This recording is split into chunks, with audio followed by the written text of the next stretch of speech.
जगत से चेतन किस विधि होया मोहने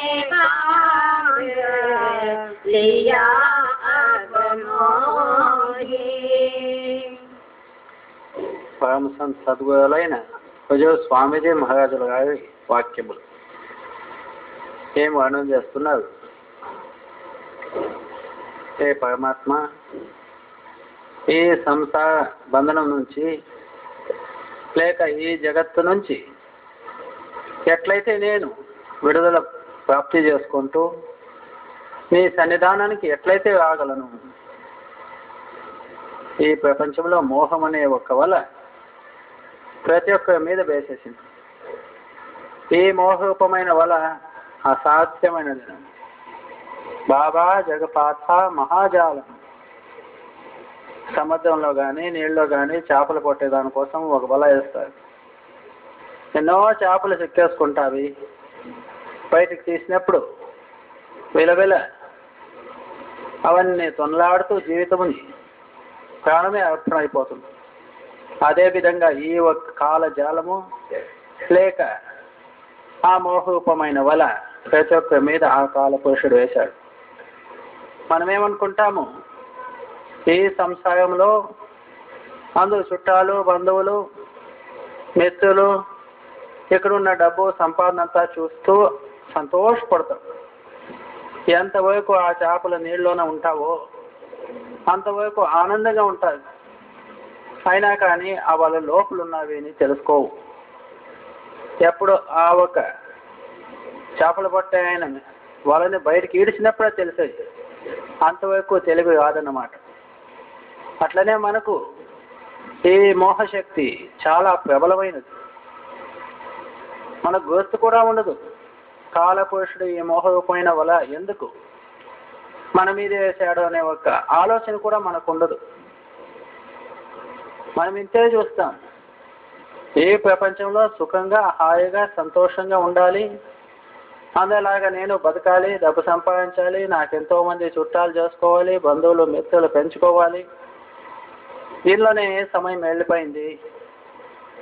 సత్యమైన భక్తులు లేక సత్సంగంలోనండి సన్మార్గంలో వెళ్ళేటువంటి వాళ్ళు తమ అంతరంలో తామే ఈ ప్రశ్న అడుక్కుంటారు, హే పరమాత్మ, ఇట్లా ఉండేటువంటి ప్రపంచ మోహం నుంచి నేను ఎట్లా విడుదల పొందుకోవాలి? నా గతి ఏమి? నేను ఏ విధంగా నడిస్తే ఈ యమబాధ లేక ఆ కాలపురుషుని వల ఎట్లా తప్పించుకోగలను? దీనికి ఏదైనా ఉపాయం చెప్పండి. జై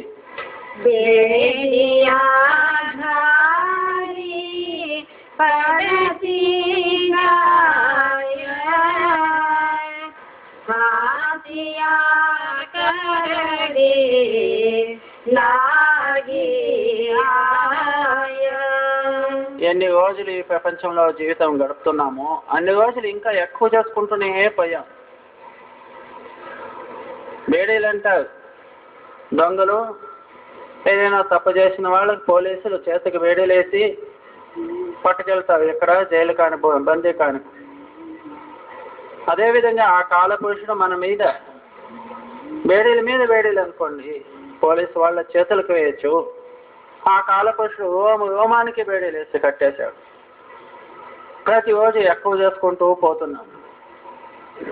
ఈ ఆశ అనేది ప్రతి ఒక్క పుట్టినప్పటి నుంచి చనిపోయే వరకు ఆశలు నింపుకుంటే పోతున్నాం. నిజంగా చూస్తే ఇవన్నీ బంధనాల మీద బంధనాలు అనుకోండి. ఇటువంటి పరిస్థితిలో మన జీవితం సాగుతూ వచ్చింది. మనకు అటుపక్క దృష్టినే లేదు. ఎక్కడ దీని నుంచి విడుదల పొందుకొని నేను ఉద్ధారం అయిపోవాలి అనే ఒక దృష్టి తక్కువైపోయింది. ప్రపంచంలో కట్టుకుంటూ పోతున్నాం, ఎక్కువ చేసుకుంటూ పోతున్నాం. ఇహ జగ మిఠ అగలా చిన్నడిట్ట. ప్రతి ఒక్కరు ఏమనుకుంటున్నాం, ఈ సమయంలోనే సుఖం ఉంటే చాలు, ముందుకు ఎవరున్నారు ఏమున్నారు చనిపోయాక చూసుకుందాంలే. అటుపక్క మనకు గుర్తే లేదు, భయమే లేదు. తెలివి కూడా లేదు, అజ్ఞానం. ముందుకి ఏం గతి వస్తుందనే ఒక ఆలోచన కూడా లేదే.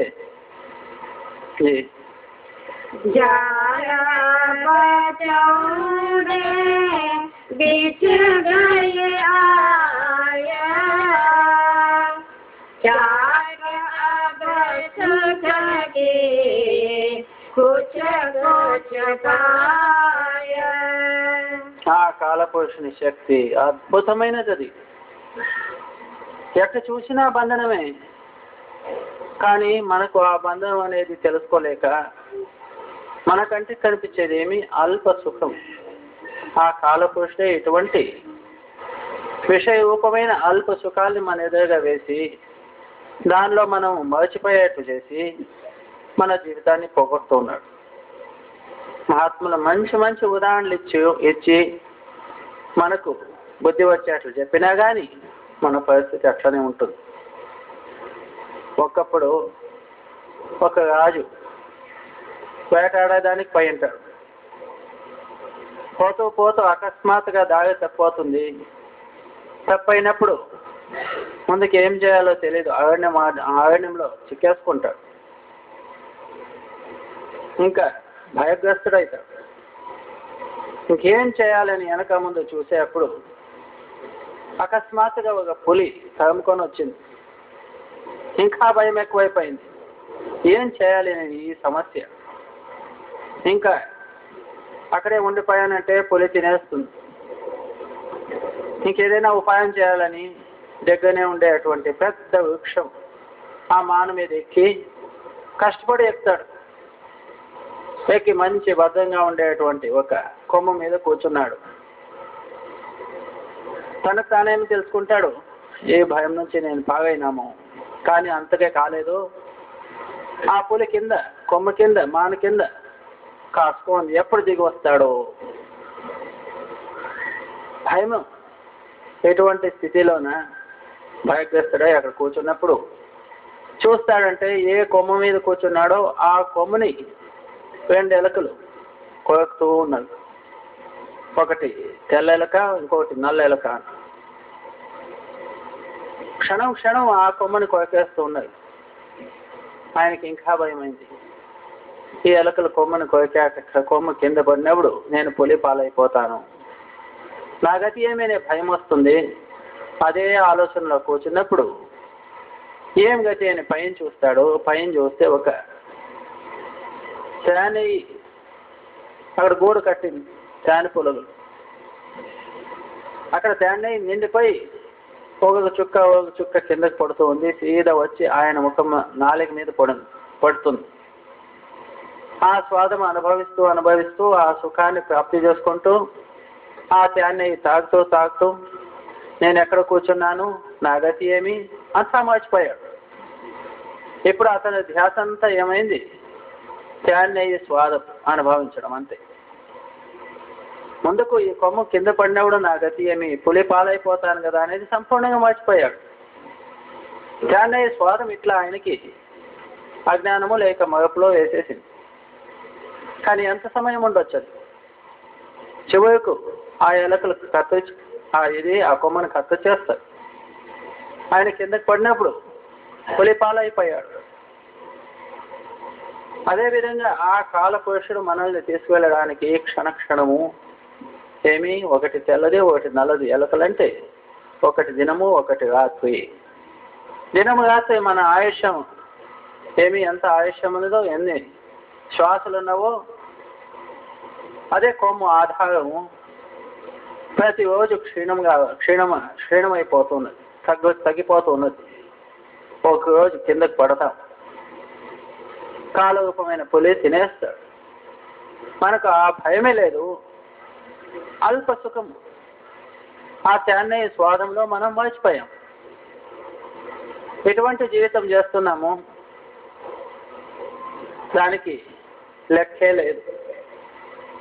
ఎవరు హృదయాలు వాళ్ళ పరీక్ష చేసి చూసుకుంటే ప్రతి ఒక్క పరిస్థితి ఇదే విధంగానే ఉన్నది.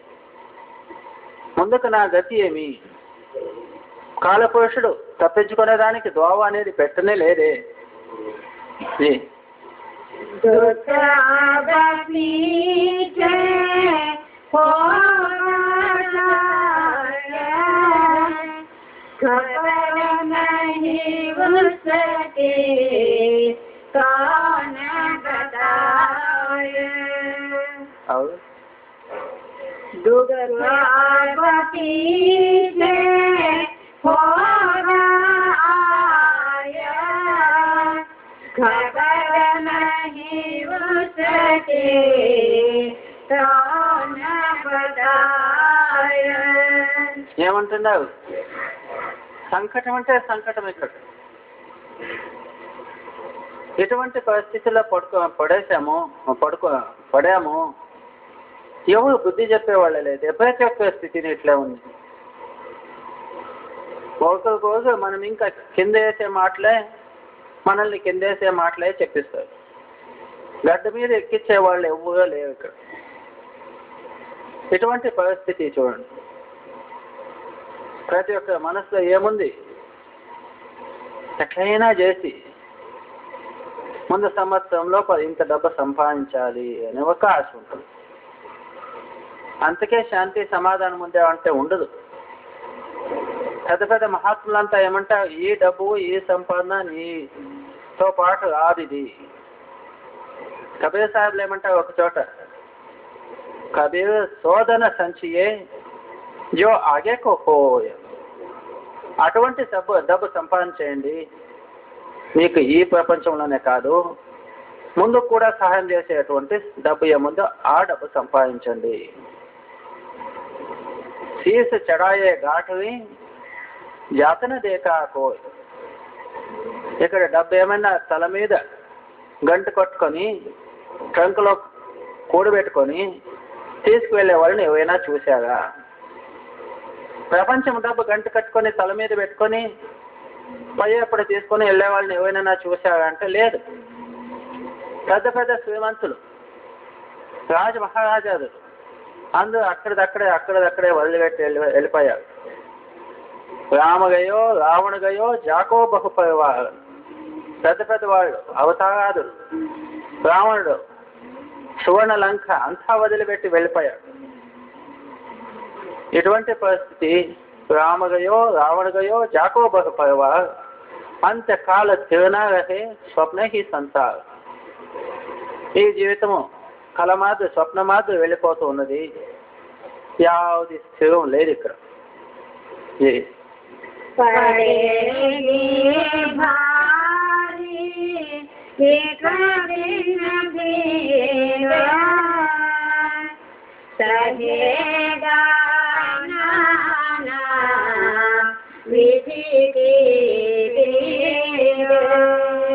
ఇట్లా జీవితం చేస్తూ చేస్తూ చేస్తూ మన చివరికి మన గతి ఏమవుతుంది? అపారమైన దుఃఖం ఇది, సహించలేని దుఃఖం. మృత్యు సమయంలో నా సహజవాయం ఏమంటుంది? ఒక్కొక్క రోమానికి 1000 తేళ్లు కొరికితే ఎంత నొప్పియో, ఒక తేళ్లు కొరికితే ఎంతో నొప్పి. ఒక రోమానికి 1000 తేళ్ళు అనుకోండి, ఇంకా అంత నొప్పి. ఆ బాధ చెప్పలేని బాధ. యమదూతలు ప్రాణం తీసుకొని వెళ్ళేటప్పుడు ఎంత బాధ, తీసుకువెళ్ళి వేసి నరకంలో వేసినప్పుడు ఎంత బాధ, 84 లక్షల జీవరాశులు అనుభవించడం ఎంత బాధ. చూస్తుంటాం మన కంటెదురుగానే జీవ జంతాదులు ఏ విధంగా ఘోరమైన కష్టాదులు పడేది, దుఃఖం అనుభవించడం చూస్తుంటాము. ఇంతైనా మనకు ఇంకా తెలివి రాదన్నమాట. మనం ఇదే విధంగా జీవితం చేసుకుంటూ పోతే మనకు ఇదే గతి, ఇదే స్థితిలోనే మనం వెళ్ళిపోతాం. చాలా ముందుకు చాలా కష్టం ఉన్నది. ఇప్పుడు మనం ఎంతోమంది అయ్యో నాకెంతో కష్టం అని ఏడుస్తాం. ఇప్పుడేం కష్టము, ఇంకా ముందుకు ఎంత కష్టము మనం సహాయం చేయాలో ఆ భగవంతునికే తెలుసు. మనకు మనం ఏమనుకుంటాము? కష్టం కష్టం కష్టం. లేదా నిజంగా చూస్తే ఈ సమయం మహాసుఖమైన సమయం దొరికింది. ఆ పరమాత్ముడు సర్వశ్రేష్టమైన అతి ఉత్తమమైన మనుష్యులను ఇచ్చాడు. సుజ్ఞానం ప్రాప్తి చేసుకోవాలని ఆ సద్గురువులు మనకు సన్మతి భావం ఇచ్చాడు. ఇప్పుడు భాగ్యవంతుల కంటే భాగ్యవంతులు, అదృష్టవంతుల కంటే అదృష్టవంతులు మనం. సద్గురువులు దొరికి, మానవ జన్మము దొరికి, సద్గురువులు దొరికి, సత్నామము దొరికి మనము అదే ధ్యాసలో ఉన్నామంటే మనకంటే ఇంకా మిగిలిన అదృష్టవంతులు ఏవో ఉండొచ్చండి. ఎటువంటి సమయము, ఎటువంటి భాగ్యము మనము సదుపయోగం చేసుకోవాలి. చేసుకోలేదంటే చివరకు మహా కష్టం అనుభవించాల్సి వస్తుంది. అప్పుడు తల్లిదండ్రులు లేదు, భార్య భర్త బిడ్డలు ఎవరు లేరు. కనీసం ఈ శరీరం అన్నా ఉంది అంటే లేదు, అది కూడా వదిలిపెట్టుకోవాలి. ఎంత డబ్బు, ఎంత ఇల్లు, ఏం కట్టుకున్నా, ఏ వాహనాలు పెట్టుకున్నా ఏమి కావే.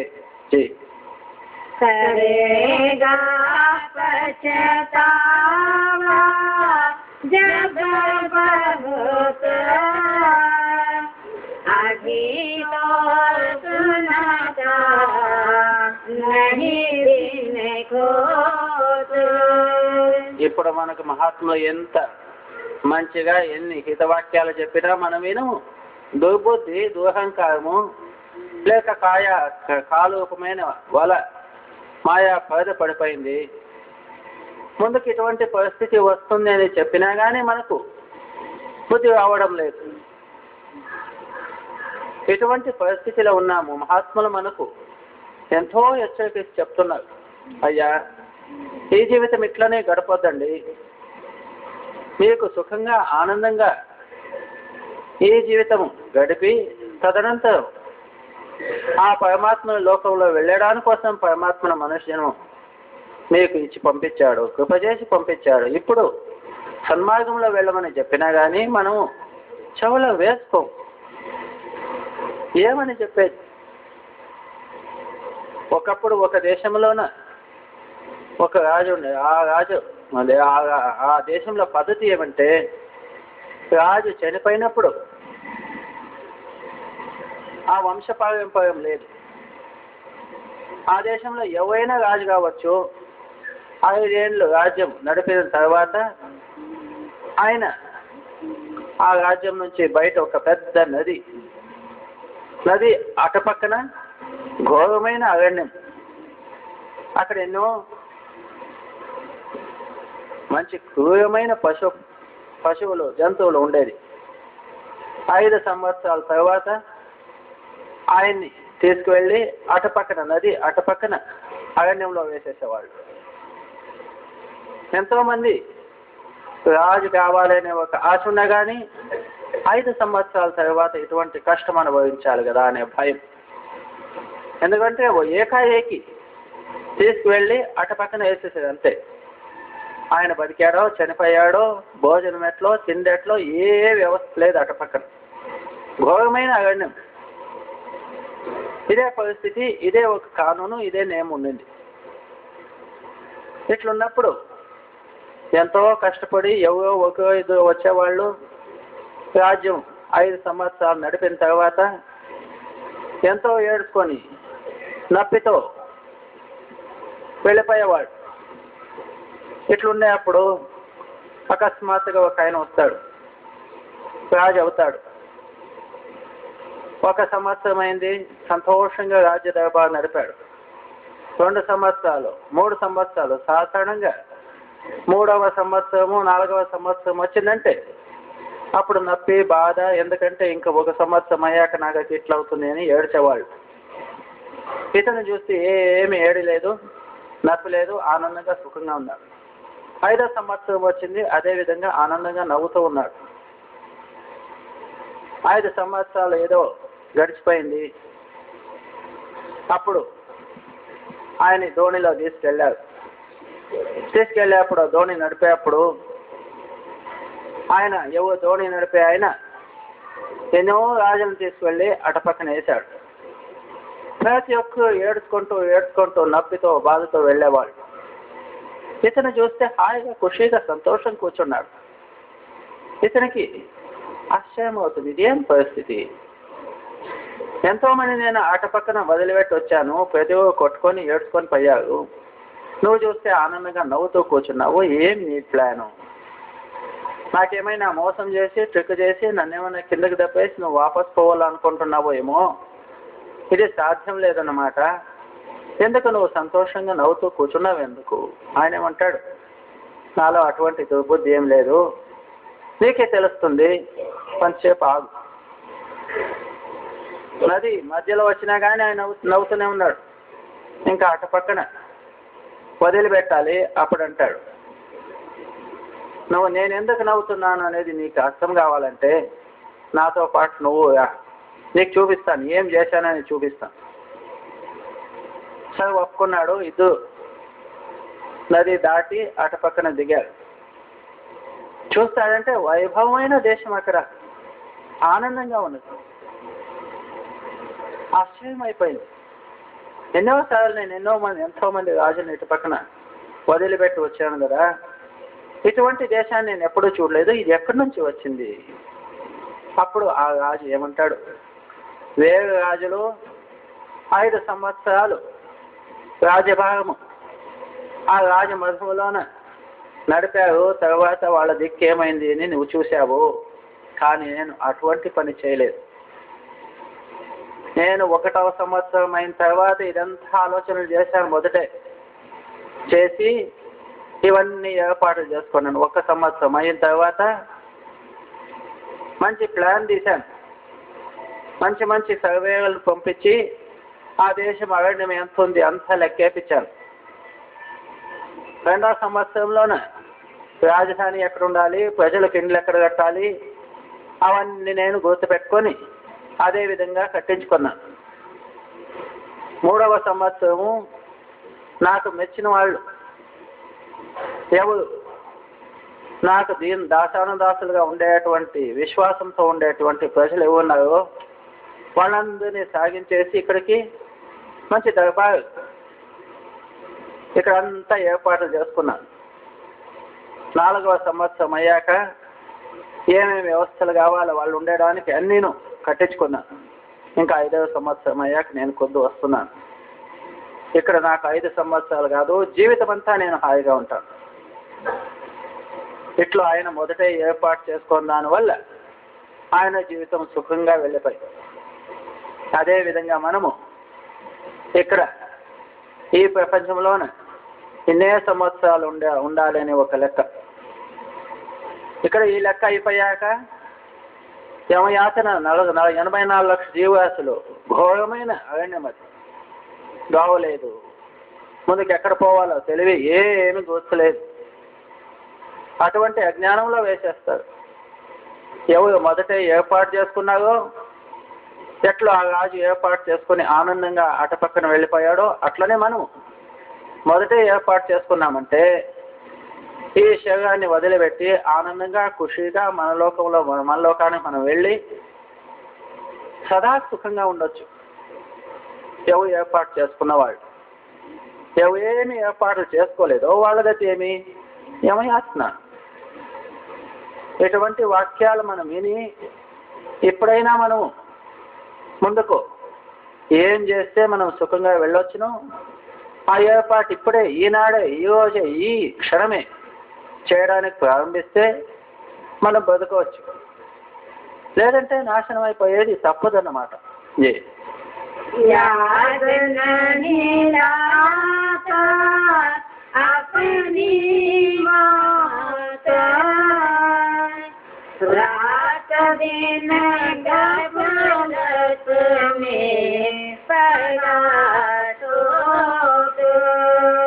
స్వామీజీ గారు ఏమంటున్నారు, ఈ జగత్తులోన జీవులు ఏ విధంగా జీవితం చేస్తున్నారంటే మన మృత్యు ఒక దినం వస్తుంది అనే భయమే మనకు లేదు. దినం రాత్రి సుఖంగా హాయిగా బతకాలని ఒక ఆలోచన చేస్తున్నాము. బేపరవాయి అంటారు, గఫలత్ అంటారు. మనకు బాధ అనేదే లేదు. జీవితంలోన ఈ సుఖము, ప్రపంచ సుఖం, విషయ వాసన సుఖము, దీన్నే మనం కోరుకుంటున్నాం. కానీ నేను ఇదంతా వదిలిపెట్టి వెళ్ళిపోవాలి కదా అనే ఒక జ్ఞాపకం కాదను. మృత్యు నా మీద కూడా వస్తుందనే ఒక భయమే లేదు. ఇంకొక చనిపోయే చూస్తాం, వాళ్ళకేమో కాయలా ఉండిందో, ఏమో వయసు అయిందో ఏమో అనుకుంటాం. కానీ మనకు అటువంటి గాయలు కావచ్చు, మనకు వయసు అవుతుంది, నేను ఒక దినం వెళ్ళాలి, అది మాత్రం జ్ఞాపకం కానే కాదు. ఖుషిగా ఉండాలి, సంతోషంగా ఉండాలి, అదే ధ్యాస. మన ప్లాన్లు చూస్తే ఇంకా నేను 1000 లేక 1,00,000 సంవత్సరాలు బతుకుతామేమో అనుకుంటున్నాము. చూస్తూనే ఏ క్షణమో ఏ సమయమో మృత్యు వచ్చిందంటే మన గతి ఏమి, అది మాత్రం ఆలోచించము.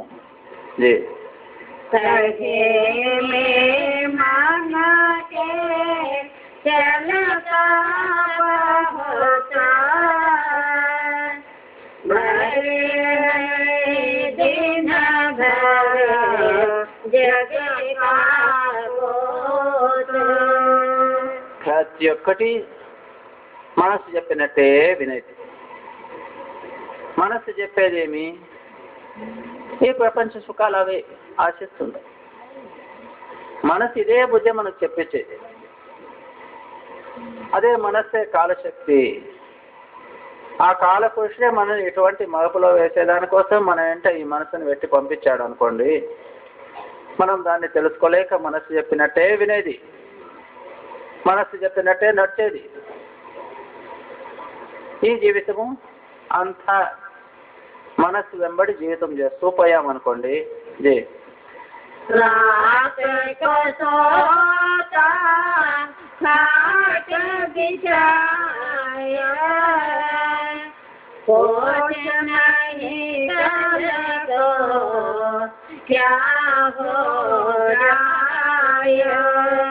రాత్రికి హాయిగా పడుకోవాలని మంచి మంచి భోజనాలు చేస్తూ మంచి పడకలు వేసుకొని పడుకున్నాం అనుకోండి, పొద్దున్నే లేస్తానో లేదో ఆ భయం మాత్రం లేదు. లోపల పైన శ్వాస బయటకు వస్తుందో లేదో ఏ విశ్వాసం, ఏ నమ్మకం ఉన్నది. ఎంత క్షణభంగమైన దేహం అన్నారు. ఎటువంటి పరిస్థితిలో జీవితం చేస్తున్నా 21,000 శ్వాసలు దినానికి ఎన్ని శ్వాసలు లెక్క ఇచ్చి పంపించాడో ఆ శ్వాసలు ఖాళీ అయిపోయిందంటే ఒక క్షణమైనా మనం బతకలేము. ఏ ఆసుపత్రికి పోండి, ఏ డాక్టర్ దగ్గర పోండి, ఎక్కడే పోండి, ఎవరు ఒక్క శ్వాసని ప్రయోగించే వాళ్ళు ఎవరు లేరు. ఆ సమయం వచ్చిందంటే వదిలిపెట్టే పోవాలి.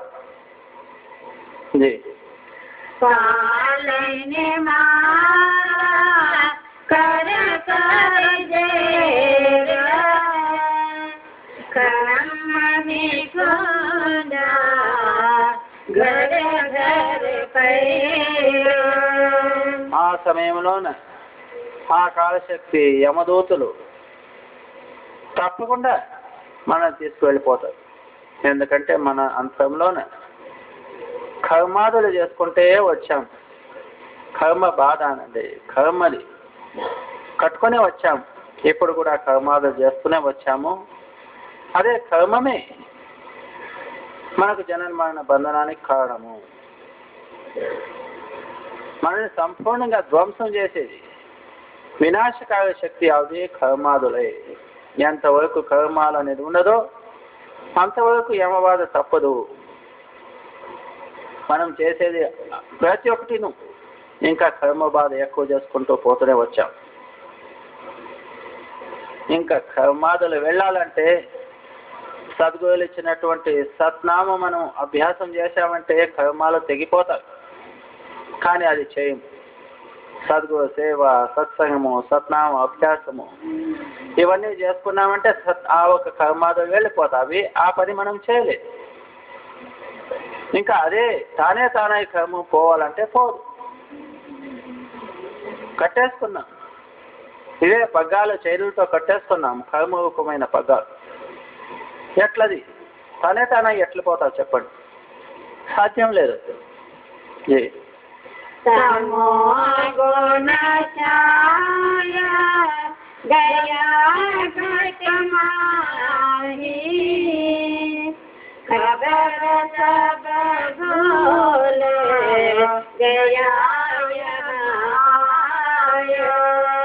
మనం ఇటువంటి అజ్ఞానంలో పడే కారణమేమి?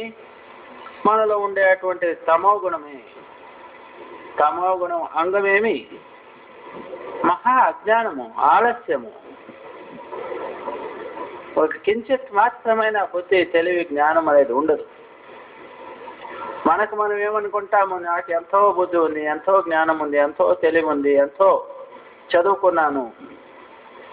ఇవన్నీ రజో తమో గుణాలు అంగాలే. అహంకారము, తామస గుణము ఇదే ప్రధానం. అందుకే మనకు ఆలోచన శక్తినే లేదు. ఈ ప్రపంచంలో ఎన్నో ట్రిక్కులు, ఎన్నో ఆలోచనలు, ఏమేమో ప్లానింగ్లు చేసుకుంటాము. కానీ మన ఆత్మ ఉద్ధారణ కోసం మనం ఏమీ ప్లాన్ చేసుకోలేదు, తయారు చేసుకోలేదు. ఎందుకంటే మనలోన సతోగుణం అంశము తక్కువ, రజోగుణము లేక తామస గుణము అధికంగా ఉంటుంది.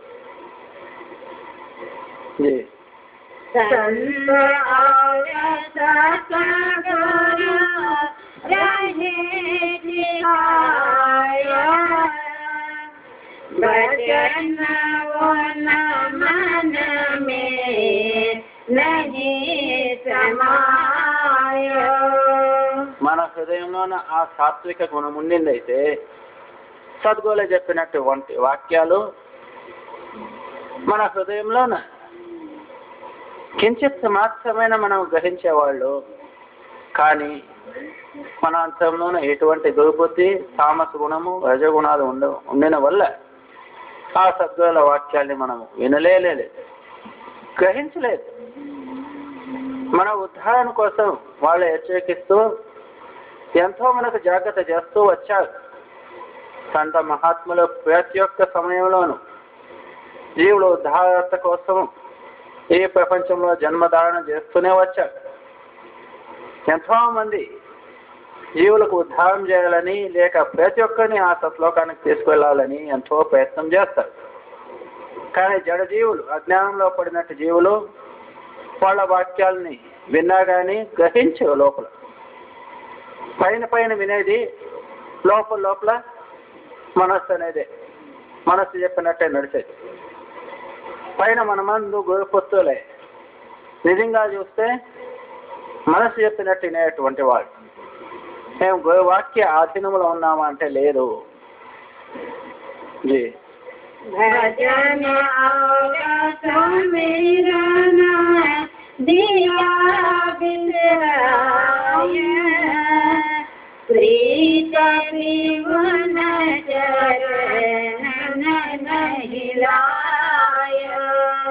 ఇంకా మహాత్ములు అంతకే వదిలిపెట్టలేదు. ఆ కాలశక్తి ఎంత ప్రబలమంటే సద్గురుల వాక్యాలని వినలేము. మరి సద్గురులు ఏం చెప్పారు? సదా సత్నామస్మరణ చేయండి, భజన అభ్యాసాలు చేయండి, సద్గురు ప్రేమ పెంచుకోండి. మన మనస్సు ఒక్కటి చేయించదు. శ్వాసోశ్వాస సత్నామస్మరణ చేయమన్నారు, చేస్తున్నామా? లేదు. ప్రతిరోజు తప్పకుండా అభ్యాసం చేయమన్నారు, చేస్తున్నామా? లేదు. ఏదో చేయడానికి కూర్చున్నామనుకోండి, మహాత్ములు చెప్పినట్టు మనస్సుని లోపల అంతరంలోన నిలబెట్టుకొని ఆ మనస్సుతో నామస్మరణ చేసి అంతరంలోన సంపూర్ణంగా తను మన ధన అంతా సద్గురువులకు ఒప్పించి మరి సంపూర్ణ మనస్సు స్థిరమైపోవాలి. అక్కడ తన స్థిర, మన స్థిర, వచన స్థిర, సురత నిరత స్థిర, ఇవన్నీ స్థిరమైపోవాలి.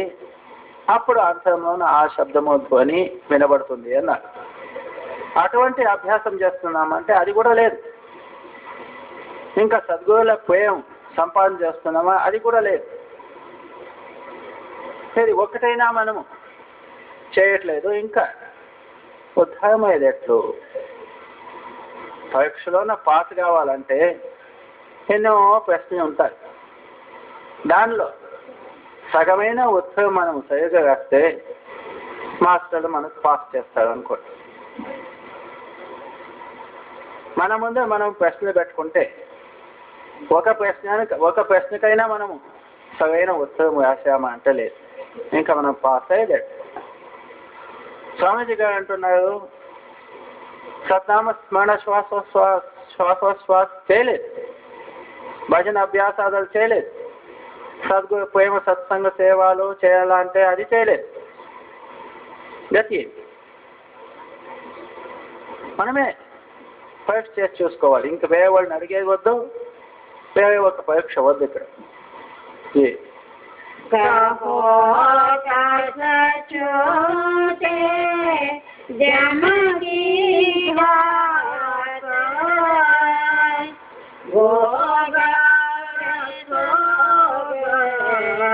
लगे दिन रात. మరి ఏమంటా ఏం చేయొద్దన్నారో అది తప్పకుండా చేస్తున్నాం. భోగాదుల్లో అశక్తులు కావద్దండి, కానీ మనం సంపూర్ణంగా అశక్తులయ్యాం. భోగ సోగం, చింతలు, నొప్పిలు, బాధలు ఇవన్నీ పడుతూనే ఉన్నాం. పరమాత్మను కోసం ఎప్పుడు బాధపడలేదు. పెద్ద పెద్ద మహనీయులు కవి సాహెబ్లు ఏమంటారు, సుఖియా సబ సంసార ఖావే అవ సోవే, దుఃఖియా దాస కబీర్ జాగే అవ రోవే. సంసార జనులు తినేది, హాయిగా పడుకునేది, ఇది సుఖం అనుకుంటారు. ఇదే సుఖంలో ఉన్నారు. నిజమైన భక్తులు, దాసులు, కబీరులు ఏమంటారు, నేను ఎల్లప్పుడూ ఏడుస్తాను. ఎందుకంటే రాత్రి కూడా జాగ్రత్తగా ఉండి ఎప్పుడు ఆ పరమాత్మని స్మరణ, ఆ ఒక్క జ్ఞాపకంలో నేను ఎప్పుడు పరమాత్మ కలుస్తాడో అనే ఒక నొప్పితో, బాధతో ఏడుస్తున్నాను. మనం పరమాత్మని కోసం ఎప్పుడు బాధపడలేదు. ప్రపంచంలో ఉన్న వైభవాని కోసం మనం ఎంతో బాధపడతాం. అదేవిధంగా మహాత్ములు చెప్పేది చేయలేదు, వద్దు అనే దాన్ని వదిలిపెట్టలేదు. కానీ స్వామీజీ గారు ప్రశ్న అడుగుతున్నారు, ఈ కాలన బంధనం యమయాత నుంచి మీరు తప్పించుకునే మార్గం ఎట్లు? పరీక్ష సమయం వచ్చింది, ఆ పరీక్షలో నా పాస్ కాలేదే. పాస్ కాలేదంటే ఉండిన పరిస్థితి అట్లనే ఉంటుంది. అంటే 84 లక్షల జీవరాశులు అనుభవించి వచ్చాము, అదే పరిస్థితిలో వెళ్ళిపోతాం. ఖాళీ చేతుల్లో వచ్చింది, ఖాళీ చేతిలో వెళ్ళిపోయింది. సంవత్సరం అంతా స్కూల్కి వెళ్ళింది, నష్టమే. అదేవిధంగా మానవ జన్మ నష్టం చేసుకొని వెళ్ళాం. ఇంకా ఇదే నేర్చుకున్నాం. చాలామంది మనము మహాత్ములు చెప్పేటువంటి వాక్యాల్ని మనము నేర్చుకొని చెప్పేదాన్ని నేర్చుకున్నాము. మన పరిస్థితి చూస్తే అదే విధంగానే ఉంటుంది. ఇంకా ఒక ఉదాహరణ ఇచ్చి మహాత్ములు మనకు తెలుగు వచ్చేట్టు చెప్తారనుకోండి. ఒకప్పుడు ఒక పెద్ద వటవృక్షం అని ఎన్నో వెయ్యాల పక్షులు కూర్చున్నాయి. ఆ ఒక వేటగాడు వచ్చి కింద వల వేసి ఎన్నో గింజల ధాన్యాలు వేసి అవన్నీ పక్షుల కింద రావడము, ఆ వలలో చిక్కేసుకోవడము, ఆ వేటగాడు తీసుకుపోవడం. ఈ పరిస్థితిలో ఎన్నో, ఒకటి కాదు, రెండు కాదు, 100 పక్షులు ఆ వలలో చిక్కేసుకొని ఆ వేటగాడు తీసుకువెళ్ళేవాడు. తీసుకొని వెళ్ళి మార్కెట్లో అమ్మేసుకొని జీవితం చేశాడు. ఒకనొక సమయంలో సాధు వచ్చాడు, అక్కడికి చూశాడంటే ఈ పరిస్థితిలో ఒక చిన్న వేటగాడు 100 పక్షులు పట్టుకొని పోతున్నాడు కదా, అన్యాయంగా అనుకొని ఏదైనా బోధ చేసి వాటిని బతికించాలని తాను అవన్నిటిని పిలిచి, వేటగాడు వెళ్ళిపోయే తరువాత ఇంకా మాన మీద ఎన్ని పక్షులు కూర్చున్నావో వాళ్ళందరికీ కిందకి పిలిచి బోధ చేస్తాడు. అయ్యా పక్షులాగా, మీ స్నేహితులైన పక్షులు ఎన్నో పక్షులు వెళ్ళిపోయా మీకంటే దగ్గర, మీ స్థితి అట్లాగే అయిపోతుంది, చాలా హెచ్చరికగా ఉండండి అని ఆ సాధువు బోధన చేశాడు పక్షులు. రేపటి దినము ప్రాతకాలము వేటగాడు వచ్చినప్పుడు కింద ఎన్నో గింజలు ధాన్యాలు వేస్తాడు, దాని మీద వల వేస్తాడు. అప్పుడు మీరు ఆ ఒక ఆకర్షణలో కిందకు వచ్చి ఆ వల చిక్కేసుకుంటారు. ఆయన తీసుకువెళ్ళి మార్కెట్లో అమ్ముకొని మీ జీవితాన్ని నష్టం చేస్తాడు, జాగ్రత్త. అందరూ పాఠం నేర్చుకున్నాగా? సరే నేర్చుకున్నాం. ఏది నేర్చుకున్నారంటే చెప్పండి ఒకసారి. అన్ని పక్షులు అదే మాట చెప్తారు. వేటగాడు వస్తాడు, కింద వేస్తాడు, పళ్ళ చిక్కేసుకుంటాము, ప్యాకెట్ తీసుకొని అమ్ముతాడు. సాధువు ఖుషి మంచి పాఠం నేర్చుకున్నారు, పర్వాలేదు ఇంకా నేను వెళ్ళొస్తాను అని సాధువు వెళ్ళిపోయాడు. అదేవిధంగా మానే దినము మరుసవ దినము వేటగాడు వచ్చాడు, కింద ధాన్యాలు వేశాడు. వల వేసినప్పుడు పక్షులంతా కిందకు వచ్చారు. అదే పలకరిస్తూ ఉన్నారు, అదే మాటలు చెప్తూ ఉన్నారు. అప్పుడు వేటగాడు ఏమనుకుంటాడు, పక్షులకంతా బుద్ధి వచ్చేసింది, ఇంకా ఈ దినము నాకు ఖాళీ చేతిలో వెళ్లాల్సి వస్తుంది అనుకున్నాడు. ఎందుకంటే ఆ పక్షులన్నీ పాఠం నేర్చుకుంటున్నారు. వేటగాడు వస్తాడు, కిందకి వల వేస్తాడు, ధాన్యాలు వేస్తాడు, మనం కింద వచ్చి వలలో చిక్కేసుకుంటాము, మనం తీసుకువెళ్ళిపోతాడు. అదే కంఠపాఠం చేసేసినాం అన్నమాట. ఆయన అక్కడ మాన కింద కొంచెంసేపు పనుకున్నాడు. లేచి చూస్తాడంటే పక్షులంతా అదే పాట పాడుతూ ఉన్నది, కానీ వాళ్ళు చిక్కేసుకున్నారు. మూర్ఖ పక్షులను తెలుసుకొని ఆయన గంట కట్టి తీసుకువెళ్ళాడు. తీసుకువెళ్ళే సమయంలో ఆ సాధువు వచ్చాడు. ఆయనకు ఆశ్చర్యం అవుతుంది. చూస్తే ప్రతి ఒక్క పక్షిను మంచి కంఠపాఠం తాను ఎట్లా చెప్పించాడో అట్లా అన్ని పాడుతూ ఉన్నది. వేటగాడు వస్తాడు, ధాన్యాలు వేస్తాడు, వలేస్తాడు, చిక్కేసుకుంటాము, తీసుకువెళ్తాడు, అంత మాటలు పాడుతున్నది, కానీ వాళ్ళు చిక్కేసుకుంది. అంటే వాచ జ్ఞానం చెప్పినట్టు చేయలేదు, పాఠం మంచి పాఠం నేర్చుకున్నారు. అదేవిధంగా మనం మహాత్ములు చెప్పేటువంటి వాక్యాల్ని మనము తెలుసుకొని వాళ్ళ వాక్యాన్ని మనము కంఠపాటు చేసుకొని మనము చెప్తున్నాం. మన పరిస్థితి ఏమన్నా బదులైందా అని చూసుకోవాలి. ఇప్పుడు సత్సంగం ఎన్నో సంవత్సరాలు 20, 30, 40, 50 ఏళ్ళ నుంచి వినేటువంటి వాళ్ళు ఎన్ని సత్సంగాలు విన్నాము, సత్సంగ వాక్యాలంతా చెప్పే నేర్చుకున్నాము. మన పరిస్థితిలో ఏమైనా బదలావణ ఉన్నదా? మనము కాలకోశం నుంచి తప్పించుకొని పోయేటువంటి ఏర్పాట్లు చేసుకున్నామా అంటే లేదు. మాటలు చెప్తే ఏమైంది, చదువుకుంటే ఏమైంది, ఇంకో చెప్తే ఏమైంది? దీని నుంచి ముక్తి సామ్రాజ్యం దొరకడము అసంభవం. మాటలతో ముక్తి కాదన్నమాట. అందుకు మహాత్ములు ఏమంటారు, మన మనసులోనే ఉండే ఆశలు వదిలిపెట్టాలి. మనోరథ చాడదే తేరా కియాన హోయ. మన మనసులోనే ఉండే మనోరథ అంటే అధికమైన ఆశలు ఇవన్నీ వదిలిపెట్టుకోవాలి. మనం అనుకున్నట్టు ఎప్పుడు కాలేదు, కాబోదు. పానీ మే గీని కసే సుఖ కాయన కోయన. నీళ్లు మథన చేసి వెన్న తీసేటైతే ఎండిపోయిన రొట్టెలు ఎవరు తినేవాళ్ళు? అందు నెయ్యి వేసుకొని తినేవాళ్ళు. మన మాటలతోనే లేక మన బుద్ధితోనే మనం అనుకున్నట్టే ఈ ప్రపంచం నడిచేదైతే బీదవాళ్ళే ఉండేవాళ్ళు. మనం అనుకున్నట్టు ఎప్పుడు నడచలేదు. అయినా కానీ మనం వదలు. మన మనసులోని ఆశలు నింపుకుంటూ పోతుంటాం. ఇట్లే నడయాలి, ఇట్లే కావాలి, ఇట్లే కావాలి. అయ్యా, నువ్వు అనుకున్నట్లు ఎప్పుడు కాలేదు, కాబోదు. ఇంకా ఆ సద్గురు పరమాత్ముడు చెప్పినట్టు నడిచి ఈ జీవితము సాధ్యం చేసుకునేట్లు చేయండి. గురు బినా కౌన్ छुड़ाने पाए, तो आया है खैरे बाहोरे आया. ఇట్లా మనం బహువిధి ఖైదీ నానా విధంగా ఖైదీ అయిపోయాము. సద్గురులు తప్ప మనకు బంధముక్తులు చేసేటువంటి వాళ్ళు ఏవైనా ఉన్నారా చూడండి. సద్గురు ఒక్కడే దాత, సద్గురు ఒక్కడే మనకు సహాయం చేసేవాడు, సద్గురు ఒక్కడే ఆ యమబాధల నుంచి మనం తప్పించేటువంటి వాడు. సద్గురు సమకో హైసగా, సద్గురుల సమానం ఎవరైనా బంధువులు ఉన్నారా చూడండి. సాధువు సమకో సాధువులు సద్గురుల సమానం ఎవరైనా దాతా పురుషులు ఉన్నారా అంటే లేదు. ఎవరున్నారు? ఎక్కడ చూసినా మనల్ని బంధంలో వేసేవాళ్ళే. వినుగు దాతే కోయిన పావే పా. ఆ సద్గురులు కృప చేస్తే మనం బతకొచ్చు, కాలం నుంచి విడుదల పొందుకోవచ్చు.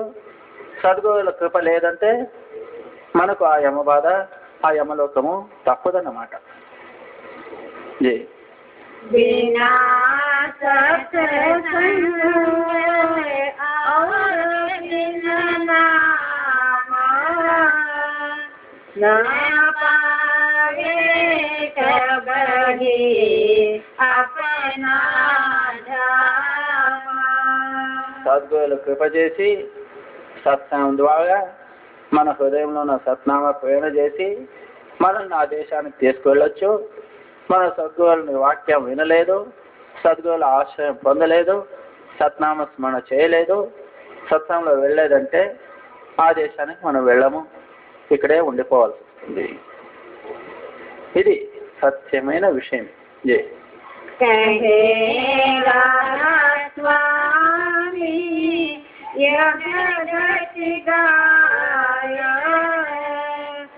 శరణలే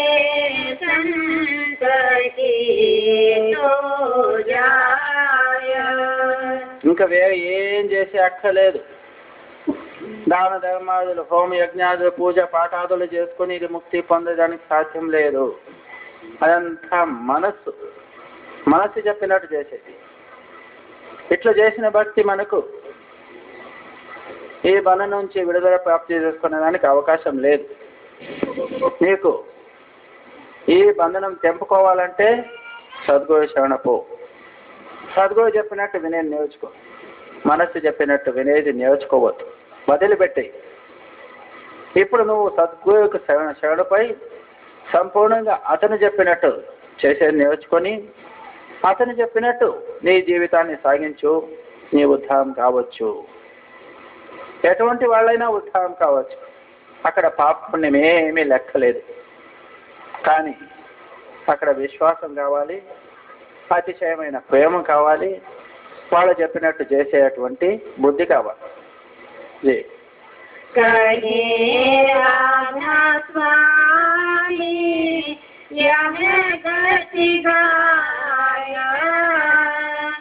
శరణలే సంపకి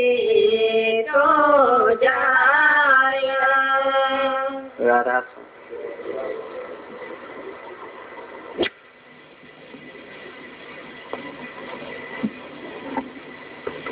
అలాగే నాన్న ఇద్దరు ಹೋಗಿ